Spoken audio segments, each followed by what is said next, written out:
고난당한 것이 내게 유익이라. 이로 말미암아 내가 주의 율례들을 배우게 되었나이다. 주의 입의 법이 내게는 천천은금보다 좋으니이다. 아멘. 주님 연총이 모든 성도님들에게 함께 하시기를 바랍니다. 오늘 시인은 여호와는 나의 분깃이니 나는 주의 말씀을 지키리이다, 이렇게 이야기하고 있습니다. 이 분깃이라는 것은 이스라엘 백성들이 가나안 땅을 정복한 이후에 자신의 분깃으로 할당받은 땅을 그렇게 의미하고 있습니다. 그런데 레위인들에게는 땅을 주지 않습니다.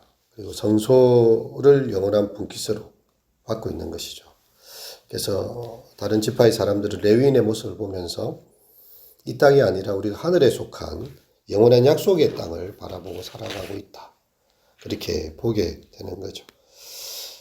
여호와의 말씀, 여호와가 나의 분깃이다, 이렇게 표현하고 있습니다. 우리가 살아가는 것도 궁극적으로는 이 세상에 속한 땅이 아니라 영원한 약속의 땅을 바라보면서 우리는 주님의 말씀을 지키는 것이죠. 이 세상에서 시인이 경험하는 현실은 참으로 이렇게 어려움이 있습니다. 마치 악인들의 줄이 두루 얽혀진 그런 상황들처럼 그렇게 자신이 힘겨운 삶을 살아가고 있는 거죠. 61절에 보면 악인들의 줄이 내게 두루 얽혔을지라도 나는 주의 법을 잊지 아니하리이다, 이렇게 이야기하고 있습니다. 하나님 나라의 법을 따라서, 하나님 나라의 길을 따라서 살아갈 때에 세상과 부딪히게 되고 또 그것으로 인하여서 어려움을 당하지만 그래도 나는 끝까지 주님의 법을 따르겠다는 그런 상황입니다. 우리도 살다 보면 악한 자들로부터 위협을 당하거나 벗어날 수 없는 공경에 빠질 때도 있습니다. 시인이 62절에 노래하듯이 내가 주의 의로운 규례대로 말미암아 밤중에 일어나 주께 감사하리이다. 그의 인생의 날이 마치 밤을 살고 있는 것처럼 그렇게 깜깜한 밤중에 있습니다.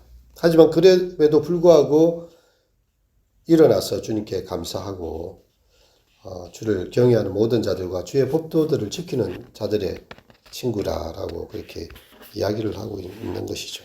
아무리 세상이 불의와 죄로 가득해 보인다 할지라도 믿음의 눈을 들어서 보면 하나님의 통치가 이 땅 가운데 가득하고 하나님의 법에 의해서 모든 것이 다 쓰러지고 있다, 이것을 시인은 보고 있는 것입니다.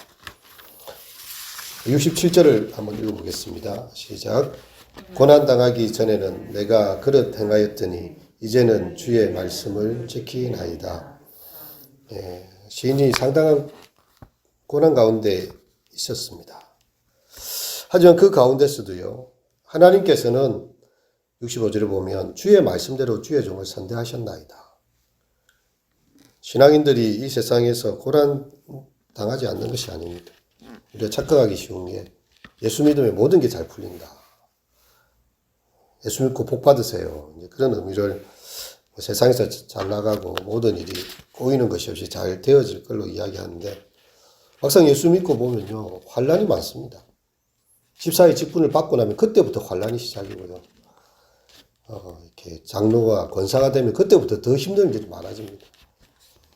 저희 어머니는 제가 목사 안수 받으니까 이제는 이제 하나님 앞에 목을 내놓는 게 목사다, 이렇게 무서운 말을 하셔가지고 제가 잊혀지지가 않는데요. 왜냐하면 하나님 말씀을 따라 지키려고 하면 사단이 가만히 있지 않는 거죠.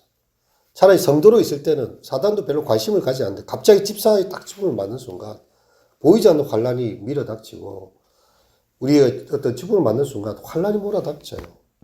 내 예수 잘 믿으려고 하는데 직분 맡았는데 왜 이리 힘든가라고 생각할 수 있다는 것입니다. 그래서 성경에 보면 의인은 고난이 없다고 말한 적이 한 번도 없습니다. 고난이 많다라고 이야기해요. 작은 정도가 아니고 없는 정도가 아니고 의인은 고난이 많으나 우리 그리스도 안에서 경건하게 살고자 하는 자는 핍박을 받으리라. 그래서 고난은 당연한 것이다. 특별히 직분을 맡는 순간 사단의 엄청난 공격을 맞설 준비를 하고 있어야 되고요. 특별히 큰 직분을 맡거나 또 하나님 앞에서 더 이렇게 사용되고자 하는 사람들은 고난으로 더 사람을 하나님께서 밀어닥치는 것을 보게 됩니다. 하지만 하나님께서 그 모든 고난에서 건져내시죠. 오늘 본문의 말씀처럼 주의 말씀대로 주의 종을 선대하셨나이다. 여러분, 시인에게 고난은요, 하나님의 선물이었습니다. 고난 때문에 잘못 행하던 길에서 떠나서 말씀을 배우고 믿고 지킬 수가 있었던 것이죠. 내가 주의 계명들을 믿었사오니 좋은 명철과 지식을 내게 가르치소서. 고난 당하기 전에는 내가 그릇 행하였더니 이제는 주의 말씀을 지키나이다. 이게 고난이 주는 유익입니다. 고난을 달가워하는 사람은 아무도 없겠지만 고난을 통해서 우리는 그릇 행하던 길에서 떠나 하나님의 길을 따를 수 있다면요. 그것 또한 우리에게 유익이 되는 것입니다. 이 고난의 학교에서 시인은 더 하나님을 배우기를 원하고요. 그는 그 가운데 하나님의 법을 지키고 즐거워하면서 오히려 고난이 자신에게 유익했다라고 이야기합니다. 71절을 다 함께 읽겠습니다. 고난 당한 것이 내게 유익이라 이로 말미암아 내가 주의 율례들을 배우게 되었나이다. 이 고난이 없었더라면 절대 하나님을 의지할 수 없다는 것이겠죠. 우리가 요셉의 사건도 보지만 요셉을 향한 하나님의 뜻이 클수록 고난은 더 심하고요. 요셉은 철저히 하나님만 의지하는 법을 배울 수밖에 없었어요. 시편에 보면 그가 착고에 차여서 이렇게 매여 있으며 여호와의 말씀이 그를 단련하였도다. 그렇게 표현하고 있어요. 그래서 자기가 믿고 있던 아버지, 자기가 믿고 있는 형들, 자기가 믿고 있던 보디발, 마지막에는 술 맡은 가른장까지 아무도 자기를 도와주지 않습니다. 그래서 하나님 말씀밖에는 바랄 것이 없고요. 근데 하나님께서 그를 건져내시지 다른 사람들이 그를 건져낼 수도 없고 건져내지도 못합니다. 건져낼 생각도 없습니다. 오직 하나님께서 자신을 그 구렁에서 건져내셨다는 것을 요셉은 알고 있죠. 그래서 형들한테 마지막에 하는 이야기가 그것이지 않습니까? 형들이여 두려워하지 마소서. 당신들이 나를 팔았지만 하나님 그 악을 선으로 바꾸셨다. 당신들이 행한 악한 일이지만 하나님께서 그걸 선으로 바꾸셨기 때문에 하나님께서 나를 미리 보낸 것이지 당신들이 한 일의 결과가 아니라 하나님의 큰 그림 속에 내가 있다고 요셉은 그렇게 고백을 합니다. 우리가 하나님의 말씀을 지킬 수 있는 것은요. 그냥 말씀을 잘 듣고 순종한 사람이 있으면 얼마나 좋겠습니까? 근데 사람들은 절대 말을 잘 듣고 순종한 사람이 잘 없습니다. 애들 보고 아무리 불이 뜨겁다, 불 조심해라, 소용없어요. 한번 불에 데여봐야 정신을 차립니다. 이게 고난이에요. 사람도 마찬가지예요. 그렇게 좋은 이야기를 하고 바른 길을 가라고 말씀을 읽고 정말 하나님의 정도를 행하라고 말을 해도요. 말을 잘 안 듣습니다. 고난이 한번 옵니다. 큰 질병이 닥치고 사건, 사고가 터지고요. 죽을 지경까지 떨어집니다. 근데 그때야 왜 하나님께서 그때 이렇게 말씀하셨는지를 생각하게 되는 거죠. 다윗도 하나님을 경외하는 자였지만 왕이 됐을 때는 실상 낮잠 자다 일어나 보니까 한 여자가 목욕하고 앉아 있는 거예요. 자기 장군들이랑 병사들은 싸움을 위해서 목숨을 내놓고 전쟁터를 나갔는데 거기서 간음이 이루어지고 거기서 거짓말이 이루어지고 살인이 이루어집니다. 모든 죄가 다 같이 와요. 여인을 보고 탐하고 자기 우리 아이 아내인 줄 알면서도 데려오고요. 간음을 또 행하지요. 그리고 우리 아이를 전쟁터로 일부러 내보내서 적신 가운데 죽게 만듭니다. 살인을 하고요. 거짓말을 하고 온갖 죄가 다 그냥 한꺼번에 밀어 닥치죠. 그 사건으로 다윗은 인생이 추락하고 맙니다. 완전 꺾여진 인생이 되고요. 자기 아들 압살롬에게 쫓겨다니게 되고 그 이전과 이후로 다윗의 인생은 쪼개지고 완전 파탄이 나게 됩니다. 근데 다윗은 그 이후로 알게 됐어요. 내가 하나님의 말씀을 안 지키니까 간음하지 말라고 했는데 간음을 하니까 어떤 죄가 벌어지는지 살인하지 말라고 했는데 살인을 하니까 어떤 것들이 자기한테 닥쳐오는지 거짓을 고하고 했을 때 사람들은 아무도 몰라요. 하나님이 나단 선지자를 딱 보내서 가르칩니다. 네가 바로 그 사람이라고. 하나님의 말씀 한마디 듣고 났어요. 엄청난 고난의 대가를 치르고 나서 주의 율법이 하나님의 말씀이 그냥 있는 게 아니구나. 다윗 또한 이 시편을 적으면서 내가 고난 당하기 전에는 그릇 행하였더니 이제는 주의 율법을 주의 말씀을 지키나이다. 고난 당한 것이 도리어 내게 유익하다. 왜냐하면 주의 율례들을 뼈저리게 배우게 되었거든요. 참 우리 인간의 어리석음을 보여주는 상황이고요. 때때로 우리에게 당하는 고난이 유익할 수 있다는 거죠.